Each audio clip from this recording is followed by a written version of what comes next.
السلام علیکم ورحمۃ اللہ وبرکاتہ۔ الصلاۃ والسلام علیک یا رسول اللہ صلی اللہ علیہ وسلم۔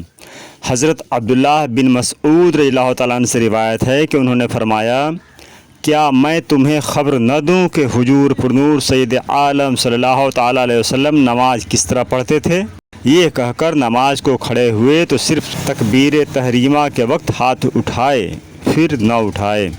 مجدد دین و ملت امام احمد رضا محدث بریلوی قدس سرہ فرماتے ہیں، امام ترمذی کا فرمان ہے کہ یہ حدیث حسن ہے، اور یہی مذہب تھا متعدد علماء من جملہ اصحاب رسول اللہ صلی اللہ تعالیٰ علیہ وسلم و تابعین کرام و امام سفیان و علماء کوفہ کا رضی اللہ تعالیٰ عنہم اجمعین۔ ویڈیو کو لائک و شیئر کریں اور ہمارے چینل رجا اسلامک آفیشیل 6392 کو سبسکرائب کریں۔